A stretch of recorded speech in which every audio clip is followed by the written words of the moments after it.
Imagine, if you can, just sitting there holding a pen, and with that pen, you sign this piece of paper that will, effectively erase thousands of human beings from existence. A literal death warrant. Exactly, a death warrant.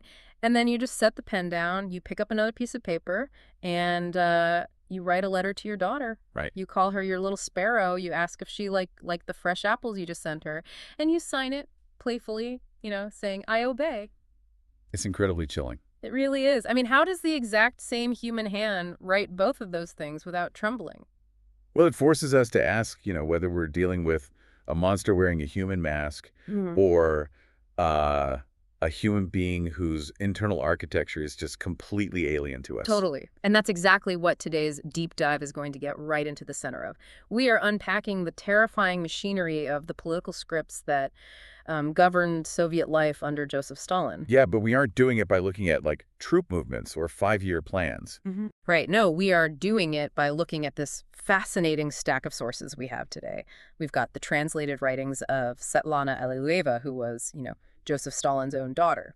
Which is just a wild perspective to have. It really is. And alongside her writings, we have a critical essay analyzing her life and this really interesting psychological framework called the Participatory Psychology Protocol. Right, the PEC. Yeah. And the premise we are starting from today, it's inherently theatrical. Yeah. Explain that for the listener, because that theater metaphor is so crucial here. So if you want to understand a political regime built on absolute control, you kind of have to picture a grand, lavish, theatrical production. Okay. The actors out on the stage, they're bathed in these blinding footlights. They're playing the roles of infallible gods, untouchable historical titans. Right, performing for the masses. Exactly. And out there, beyond the glare, in the vast half-darkness of the auditorium, the audience sits in total, rapt silence. The state actually demands that silence. Right, because ultimately the silence of the people highlights the machinery of the scripts that governed Soviet life. Exactly. The performance only works if the people stay in that half-dark and just observe the script they've been handed. But the sources we have today, they don't come from the audience. And they certainly don't come from the footlights. Svetlana was sitting in the wings. She was backstage. Backstage, exactly.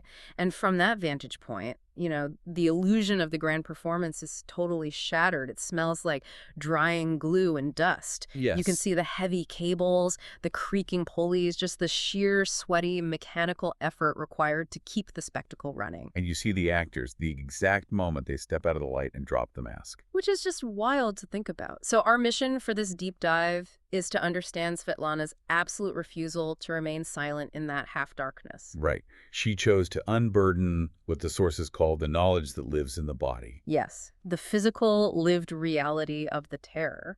And in doing so, she broke the machinery of the scripts that tried to control her. It's a massive undertaking. But before we get into her actual account, I want to clarify one of the tools we are using today.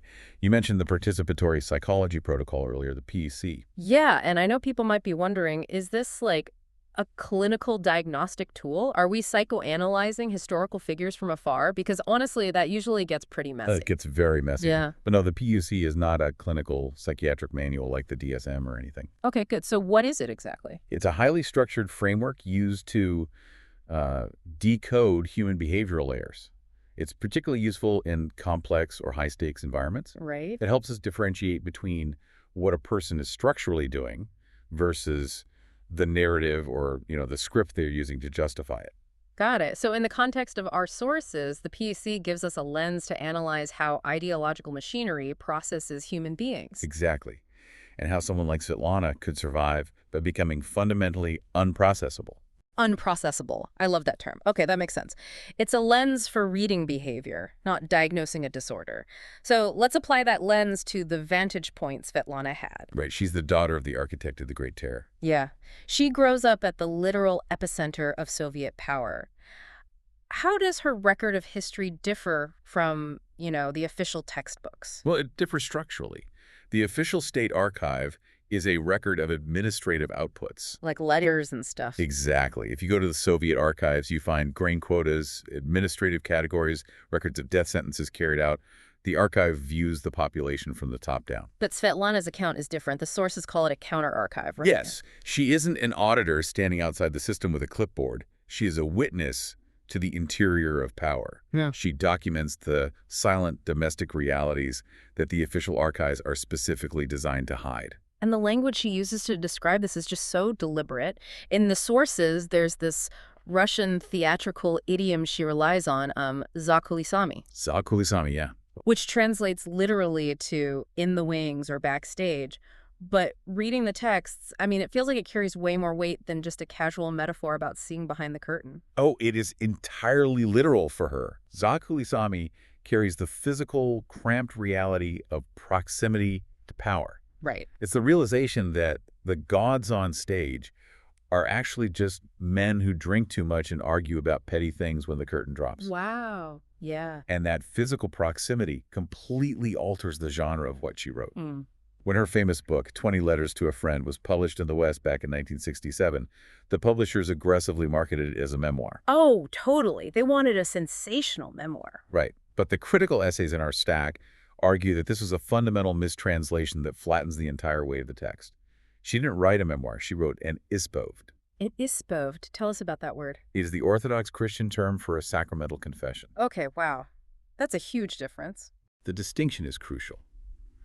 A memoir is an imparting of information to an audience, right? Yeah. It assumes you are there to be entertained or informed. Yeah, it's passive. Exactly. And as Gulvand is a moral reckoning. It is the agonizing act of laying down a burden that simply cannot be carried anymore. Right.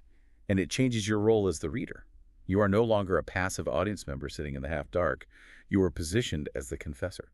See, I struggle a bit to buy that the distinction is that absolute. I mean, isn't a deeply personal diary essentially the same thing? How does her calling it a confession suddenly bridge the gap between the monster who orchestrated the terror and the father who raised her? Well, think about it this way. A diary is written for the self. You keep it locked in a drawer. True. A confession is an active transfer of moral weight to another person. She is demanding that you, the reader, hold this reality with her. Oh, I see. And this brings us right back to the silence of the audience. Svetlana actually anchors her text with a very famous line from Alexander Pushkin's play, Boris Godunov. Oh, right. The closing stage direction of that play. Yes, it reads, Bezmolstvo narod, which means, and the people are silent. The silence of the people highlights the machinery again. Exactly. By invoking Pushkin, she is consciously placing herself inside this long Russian literary tradition of bearing witness to illegitimate power while the masses are forced to look on without speech. Because the Soviet regime relied on that silence to function. It was the fuel for the machinery. So, by writing an ispoved, she's essentially breaking the fourth wall. She's stepping out of the wings, walking past the footlights, and speaking directly into the dark auditorium to wake the audience up. Beautifully put. She is transferring the heavy bodily knowledge of what was actually happening backstage directly to the listener. She absolutely refuses to let the regime monopolize the narrative. But you know, the narrative she shares isn't simple, and this is where we really have to tackle the most jarring contradiction in this entire stack of sources. The domestic face of totalitarian power. Yes. We touched on it at the very beginning with the apples and the letters. How does the author of The Great Terror actually live with himself? It is the central paradox of her life. And to really unpack it, the sources lean heavily on the philosopher Hannah Arendt. Right. Arendt spent her life trying to map the structural nature of totalitarian evil. She did. And she basically gave us two major frameworks. In her 1951 work, The Origins of Totalitarianism, she argues that the horror lies in the structure itself. Meaning the system is designed to completely destroy the private realm. Exactly, so that a citizen has no loyalties outside the state. But later, in her 1963 coverage of the trial of Adolf Eichmann, she shifts her focus to the perpetrator. Right, the whole banality of evil concept. Yes, she famously describes Eichmann as a man acting from sheer thoughtlessness. He was just a bureaucrat following orders, entirely detached from the reality of his actions. See, I have a really hard time applying that Eichmann model to Stalin. A lot of people do. Arendt says Eichmann was thoughtless, but Stalin was a genius manipulator. Surely the whole loving dad act was just a sociopath putting on a calculated performance for the cameras or, I don't know, to soothe a guilty conscience. That is the assumption most people make, definitely. But the sources explicitly reject it. Stalin was not a thoughtless middle manager executing instructions. He authored the instructions. He built the structure. Right. But what Svetlana's testimony reveals, and this actually complicates Arndt's theories, is that the destruction of the private realm was not total. Wait, really? Yes. For Stalin, the private realm survived as genuine, lived domestic warmth. A cynical performance would require a level of self-awareness and internal guilt that the evidence simply doesn't support. You're saying the affection in those letters was real? When he played that elaborate game with her, calling her the hostess of the house and signing off his letters, "I obey, Secretary Stalin," he actually meant it. In a 1969 BBC interview, Svetlana was asked this exact question. How could the author of such tender letters be the author of the terror? And what did she say? She responded that she didn't see a contradiction. She noted that a man can be exceptionally cruel to his political rivals and exceptionally tender to his child. Wow. The psychological reality is that these two registers, the mass killer and the loving father, operated as genuinely separate, parallel systems inside the same person. Okay, this is where that PUC framework you mentioned earlier comes in, right? Specifically, this concept the sources call the dark twin test. Yes, and the danger of warrant bleed. Right. If I am interpreting this right, the protocol states that human beings constantly confuse significance with warrant. That is a very precise summary. So significance is the emotional weight, the raw impact of an experience, and warrant is its actual moral standing, like its goodness or truth. Exactly. Significance is how heavy or transformative something feels in your body. Warrant is whether it is actually morally justified or true. Got it. Warrant bleed happens when we allow the intense emotional significance of an event to trick us into granting it moral warrant. Okay, so if we apply the dark twin test here, a lot of people reading Stalin's letters to his daughter might experience warrant bleed. How so? Well, they might say, look at how deeply he loved his little sparrow. There was real humanity there. He couldn't have been entirely evil. And that is the exact trap Svetlana navigates so brilliantly. She lays down an absolute currency control. Meaning? She acknowledges the lived significance of that love. She felt those kisses, she ate those apples. That is the knowledge in her body, and she refuses to let historians tell her it wasn't real. Right. But she utterly refuses to let that significance cross the border and pay off the moral debt of the terror. She does not allow the tender father to buy moral warrant for the architect of the gulags. That takes so much clarity. But the sources go even further, don't they? They suggest the tenderness didn't redeem the cruelty. It actually enabled it. It absolutely enabled it because it provided an insulated psychological compartment. Stalin didn't have to experience his cruelty as a definitive statement about his own character. Because the cruelty never touched the compartment where he was a good protective father. Precisely. That partition allowed the hand that signed the death warrants to remain perfectly steady, because he knew that later that evening he can write an affectionate note to his daughter without feeling any internal fracture. That is just so dark. The warmth was the safe harbor that made the daily administration of mass murder psychologically sustainable. That is an incredibly bleak way to look at human affection. It's like a submarine designed with watertight compartments. Oh, that's a good analogy. One section of the ship can be completely flooded, drowning everyone inside, but as long as the heavy steel bulkhead holds, the captain can just sit in the dry compartment and casually play a game of cards. The submarine analogy is highly illustrative, but the true tragedy of Svetlana's early life is that the bulkhead did not hold. So the water got in. Yes, the compartmentalization was not flawless. The wall between the tender father and the architect of terror eventually gave way, and the water rushed right into the family dining room. Which takes us to the Kuntsevo dacha, the near dacha where Stalin lived out his last 2 decades. Right. The sources paint this agonizingly vivid picture of the family table. Svetlana's mother died by suicide in 1932, but the extended family still tried to gather out of habit. You have children shouting and playing, aunts and uncles sharing food, Stalin being the genial host. Right, but sitting quietly in the corner of the room is Lavrenti Beria. Beria, who would become the head of the secret police, the NKVD, and honestly, one of the most prolific executioners in human history. And what's deeply unsettling to me is the language Svetlana uses to describe her early childhood memories of him. She uses these chilling Russian diminutives, Tikon Kogo, Skromen Kogo. Yes, which roughly translates to so quiet, so modest. It's the kind of affectionate, infantilizing language you'd use for a shy child, applied to a man orchestrating mass graves. It's terrifying. And it's from around that quiet, glinting pince nez of Beria that the chairs at the Sunday dinner table begin to empty. This is where Arndt's concept of total terror becomes terrifyingly concrete.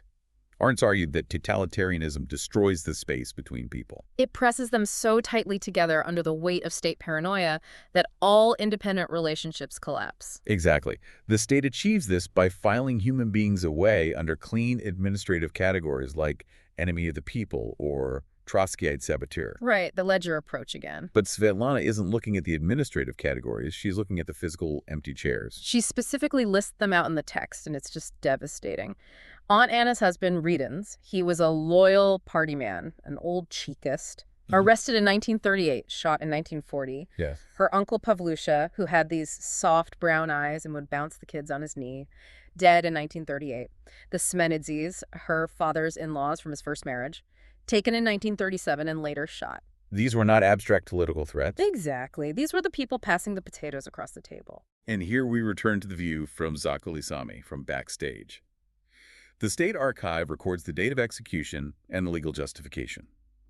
Svetlana records the silence in the room as a child watches the adults in her life vanish one by one. With no explanation. Without a single word of explanation from her father. The family unit is the first rival jurisdiction that absolute power cannot tolerate. It has to be dismantled. It must be dismantled so that the only relationship that holds any weight is the relationship between the individual and the state. But the machinery didn't even stop at family members who might harbor secret political ambitions. Well, it didn't. The text makes a point to emphasize that this paranoia ran completely below the level of politics. When the staff at the dacha was reorganized, cooks and guards who had served loyally for 10, 15 years were just swept away. Banished to other cities, disappeared entirely. And 2 of them actually shot themselves in the immediate aftermath because they couldn't even grasp what their guild was supposed to be. Which highlights the true function of the terror. It is not merely a targeted policy aimed at neutralizing real political threats. It becomes the ambient air of the house. Right. It falls on a cook who possesses absolutely no political ideology. The machinery demands victims simply to sustain the atmosphere of absolute control and fear. It is indiscriminate by design. Indiscriminate.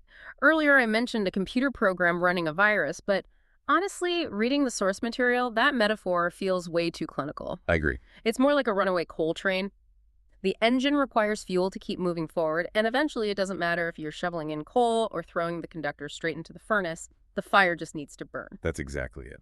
But how on earth does a child survive growing up inside that furnace? Your relatives are vanishing, the staff is killing themselves, and your father is the one stoking the fire. You survive, initially, through the heavy conditioning the state subjects you to. The script they hand you. Exactly. The Soviet project was not just about controlling the physical bodies of its citizens. Its ultimate ambition was to manufacture their internal consciousness. To make a new kind of person. Yes, they wanted to engineer an entirely new kind of human being. A fully secular, materialist citizen who found their total meaning absorbed into the collective. And Svetlana was the ultimate test subject for this. I mean, she was raised at the exact epicenter of the experiment. And the Russian verb the sources use to describe her upbringing is fascinating. Prishot? Yes, prishot is conventionally translated in English texts as to accustom or to raise. Right, which sounds pretty normal. But the critical essay in our stack explicitly notes that this is a massive flattening of the word's true meaning. Prishot is the vocabulary used for instilling a habit by sheer, relentless repetition. Wow. It is literally the word used for training an animal. So what did that actually look like for her? Give me a sense of this conditioning in her daily life. It meant an environment devoid of spiritual vocabulary. From her earliest years in school through her time in the Komsomol youth organizations, she was actively trained to view the world entirely through the lens of dialectical materialism. Everything was political. Everything. Historical inevitability replaced providence. The party replaced the church. Human suffering was framed not as a moral crisis, but as an unfortunate friction in the gears of historical progress. Unbelievable. She was conditioned to be an atheist, not by debate, but by total immersion. But the experiment failed. That's the most incredible part of this deep dive to me. At the absolute height of Soviet power, they couldn't even successfully engineer the mind of the dictator's own daughter. It is a profound failure of the system. By the time she was 35, she wrote that she had come down on the side of those for whom living without God is nemislimo. And again, we have a translation issue here, right? We do. Nemislimo is usually translated simply as impossible. But the text clarifies that it is much stronger than that. It means unthinkable. It implies falling completely outside the range of the conceivable. Living without a spiritual reality became a closed door for her. What fascinates me is why it failed. It wasn't like she was radicalized by reading smuggled Western propaganda or attending secret underground church meetings. No, not at all. The conditioning failed because of an interior hunger that the state apparatus simply had no physical way to reach, let alone fill. That is a profound realization. The regime possessed total surveillance, total control over media, education, and physical movement, yet they could not manufacture her internal consciousness. She broke the script. She did, and the text points out she wasn't the only one. Consider Nadezhda Mandelstam, the widow of the persecuted poet Osip Mandelstam. Oh, right. She spent decades memorizing and preserving forbidden poetry in her mind because the state had confiscated all the paper. Wow. Or Eugenie Ginsburg, a loyal communist who maintained an inner ledger of moral conscience through 18 years in the Gulag. These individuals prove the hard limits of behavioral engineering. There is a deeply human interior that cannot be completely administered by the state. But for Svetlana, just maintaining a quiet internal resistance wasn't enough. The friction between the reality she knew in her body and the script she was forced to perform eventually caused it to catastrophic structural failure. It did. And that takes us to March 1967. The breaking point in Delhi. Exactly. She had been granted this rare permission to travel to India to return the ashes of Burjesh Singh. He was an Indian communist she had deeply loved. But the Soviet state had strictly forbidden her to marry him, treating her personal life as state property. Right. So it's her final scheduled day in India. The sources describe her sitting in this stifling hot hotel room, staring at two suitcases, a large one packed for her return to the Golden Cage in Moscow, and a small one packed for the United States Embassy. The academic literature on political defection typically models it as a highly rational choice. Like a pros and cons list. Exactly. A calculated weighing of variables. The push of domestic repression against the pull of foreign freedom, economic opportunities, risk assessment. Yeah. But Svetlana's own account completely defies that clinical model. Yeah. She sat in that room for hours, physically paralyzed. The vocabulary she uses in her diaries years prior really foreshadows this moment. In 1963, she wrote a preface hoping to unburden herself of the stone on her back. Yes. The English translation softens it to cast it off, but the Russian word she used was stolknuts. Stolknuts is a violent, aggressive, physical verb. It means to forcefully shove off. Her defection wasn't a calm, strategic chess move on the geopolitical board. It was survival. It was a visceral, claustrophobic, bodily necessity. She was physically suffocating under the weight of the script, and the only way to survive was to violently shove it off. She picked up the small suitcase and walked out the door. But, leaving a country isn't the same as leaving a system. Did she view her defection as simply escaping her father's shadow? Or was she attempting to escape the entire ideological framework of the Soviet Union? The sources are emphatic on this. It was a root and branch indictment of the entire structure. Okay, unpack that. To understand why that matters, we need to look at what happened in 1956 when Nikita Khrushchev gave the famous secret speech denouncing Stalin. Right, the de-Stalinization era. Yes. Khrushchev's goal was not to dismantle the Soviet system. His goal was to save it. He blamed the decades of terror entirely on Stalin's personal cult of personality.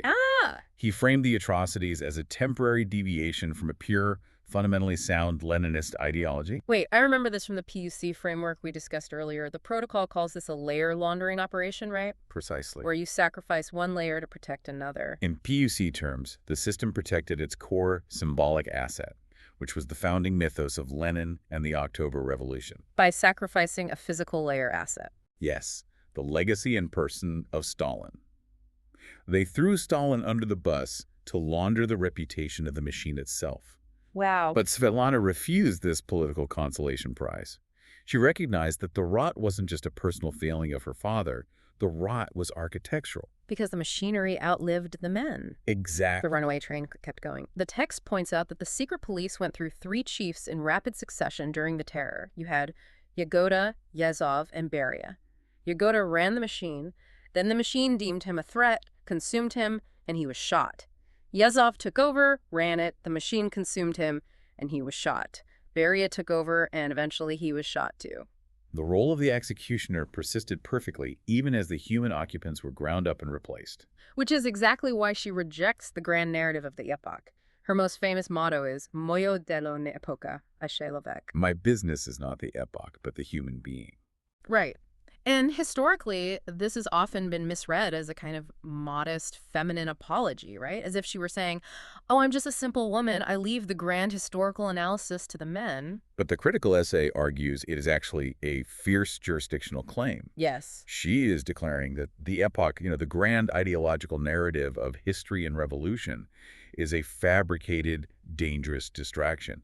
The only truth is found by examining what the system actually does to the physical, individual human being. The silence of the people highlights the machinery, and she is looking at the people.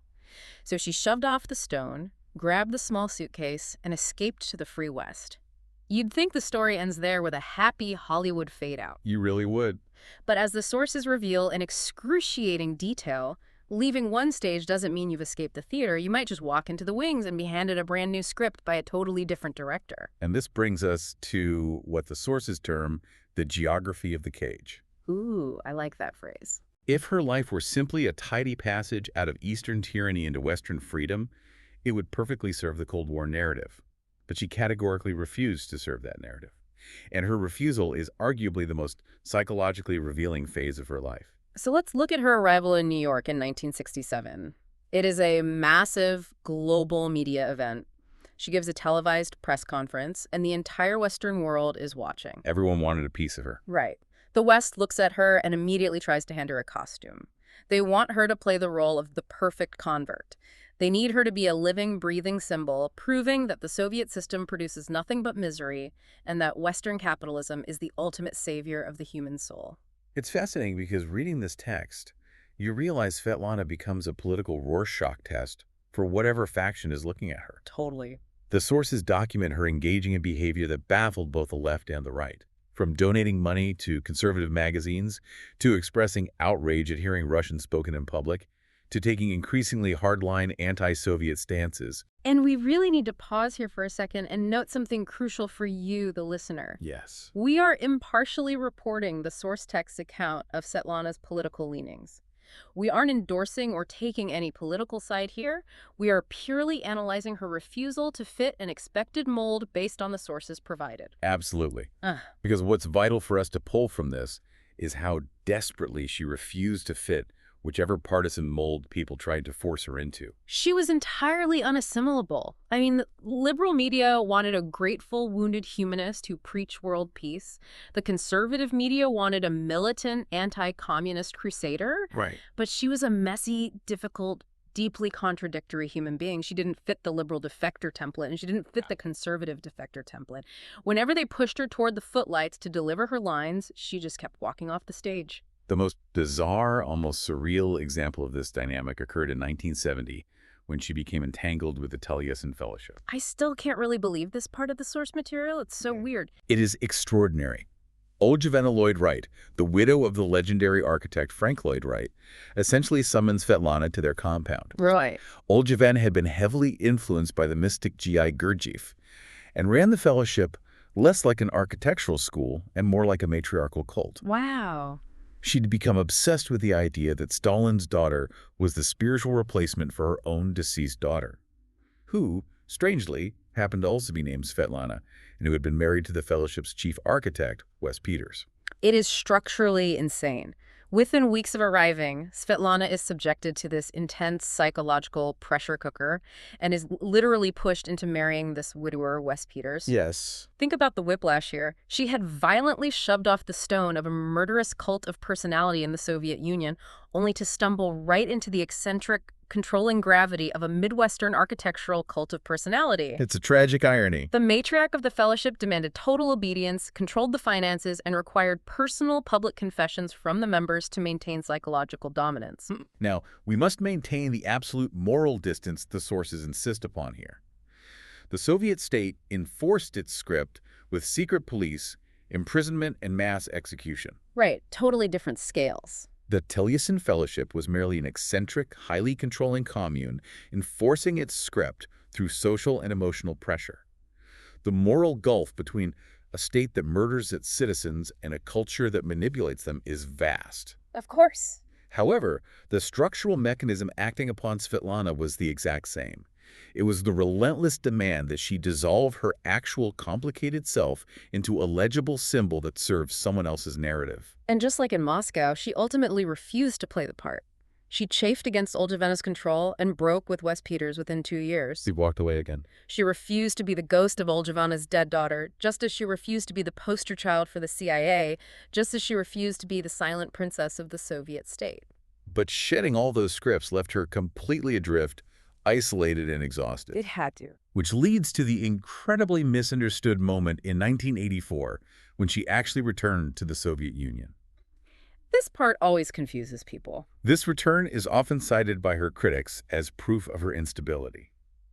During a period when her father's reputation was undergoing a quiet, partial rehabilitation in the USSR, she returned to Moscow with her American-born daughter. Right.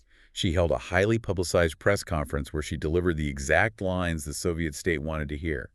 She publicly claimed she had not been free in the West for a single day and that she was a victim of Western intelligence operations. She finally gave them what they wanted. She attempted, finally, to just put on the costume and play the returning prodigal. It feels like an act of sheer exhaustion. But even her own attempt to play a role collapsed. Within 18 months, she realized she couldn't stomach it, left the Soviet Union again, and returned to the United States. Didn't stick. A friend of hers noted that her hatred of the Soviet system wasn't just ideological, it was in her bones. She just couldn't fake the performance. The ultimate synthesis of her entire geographic and ideological journey is found in the letters she wrote to the journalist Miriam Gross. What did she say? Svetlana realized that she had initially arrived in the West blind with admiration, expecting to find a utopian society of the enlightened. Instead, she found the same frightened bureaucrats, the same paranoid suspicions, and the same demands for ideological conformity, albeit enforced differently. The same scripts. She concluded that defectors lose their idealism because they relied too heavily on propaganda. She realized that both her Soviet faith and her Western faith were illusions manufactured by ideological scripts. The cage was never the specific geography of Moscow or New York. The cage was the demand itself, arriving from every direction, from every system, that she stop being a messy, complicated human being and become a clean, usable symbol. And this is where the participatory psychology protocol provides our final diagnostic lens for today. The PUC again. A human being is not an abstract concept. They are a physical, lived reality. When any political system, whether totalitarian or democratic, attempts to process a lived human being into a purely symbolic asset, it is committing a fundamental violation of what the PUC calls layer discipline. Layer discipline. It is trying to replace a physical reality with a narrative fiction. Svetlana's entire life was a grueling, decades-long refusal of that transaction. Wow. Sometimes she violently rejected the role, like fleeing the USSR or leaving the Taliesin cult. Sometimes she exhaustedly tried to climb inside the role, like in 1984. But in every instance, the role simply collapsed under the sheer weight of her actual humanity. By either route, the symbol never held, because she was a person and the roles were fictions. And a person is the one material that a fiction cannot fully absorb without destroying it. Which brings us back to the ultimate focus of our deep dive today. The Soviet regime, and arguably any deeply ideological system, relies entirely on the silence of the people. It relies on the masses sitting quietly in the half-dark, accepting the grand performance on the stage as the only reality. But Svetlana broke that silence. She took us backstage. She showed us the drying glue, the mice, and the petty, terrifying men working the levers of power while wiping sweat from their brows. Her ispoved was her unburdening. She laid down the knowledge of the body, the reality of the empty chairs at the Sunday dinner table, and she proved that her motto held up under the full, crushing weight of history. My business is not the epoch, but the human being. Exactly. She remains legible to us decades later, not as a historical figurehead and not as a political prop, but as a person, because she refused to resolve into a symbol. We all live in societies that hand us scripts. Scripts based on our jobs, our politics, our family histories, our cultural expectations. We're all told where to stand, what lines to say, and when to applaud the actors on the stage. We all sit in the half-dark sometimes. We really do. Svetlana Alliluyeva survived by becoming entirely unassimilable, by shedding every single costume she was ever handed, no matter how much it cost her. So take a look at the scripts you've been handed lately. Are you speaking your own truth, unburdening the knowledge in your own body? Or are you just sitting silently in the half-dark watching the machinery run?